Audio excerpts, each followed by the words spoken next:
அமைச்சர் செல்லூர் ராஜு ஏற்பாட்டில் அதிமுக தொண்டர்களுக்கு பிரியாணி வழங்கப்பட்டது.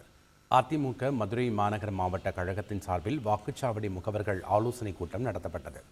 முன்னாள் அமைச்சர் செல்லூர் ராஜு தலைமையில் நடைபெற்ற இந்த கூட்டத்தில் முக்கிய அதிமுக நிர்வாகிகள் கலந்து கொண்டார்கள்.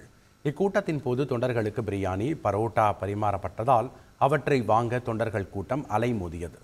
இருமுகன் திரைப்படத்தை குறிப்பிட்டு போதைப் பொருட்களின் தன்மையை விளக்கிய முன்னாள் அமைச்சர் செல்லூர் ராஜு, அதிமுக ஆட்சியில் பெண்களுக்கு கொடுக்கப்பட்ட பல்வேறு திட்டங்களை தற்போது நிறுத்திவிட்டதாக குற்றம் சாட்டினார்.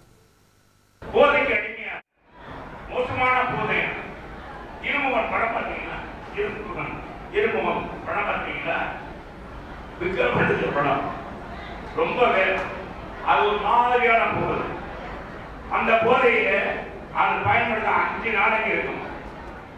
அந்த மாதிரி போதையெல்லாம் விதவிதமாக இப்ப நீங்க ஆட்சியில வந்து இந்த மக்கள் மீது சுமார் வரிச்சுமையை ஏற்றிவிட்டு 1000 ரூபாய் கொடுத்தது பெருசா நினைக்கிறீங்க. நாங்க எத்தனை கோடி கொடுத்தோம்? எவ்வளவு ரூபா? ஒரு பவுன் தங்கம் கொடுத்தமே. படித்த பட்டம் பெற்ற பெண்களுக்கு 50,000 ரூபாய் கொடுத்தமே. ஒரு பெண் பட்டம் படித்துட்டு வா, உனக்கு நான் திருமணம் பண்ணி வைக்கிறேன்னு சொன்னது என் அம்மா இல்லையா? அதை நடைமுறைப்படுத்துவீங்க புரட்சி தமிழர் எடப்பாடியார் இல்லையா? பணிபுரியும் பெண்களுக்கு 2 சக்கர வாகனம் கொடுத்தது நம்ம இல்லையா? எனக்கு அதெல்லாம் நிப்பாட்டிட்டீங்க. செய்திகளை உடனுக்குடன் தெரிந்து கொள்ள உடனே சப்ஸ்கிரைப் பண்ணுங்க.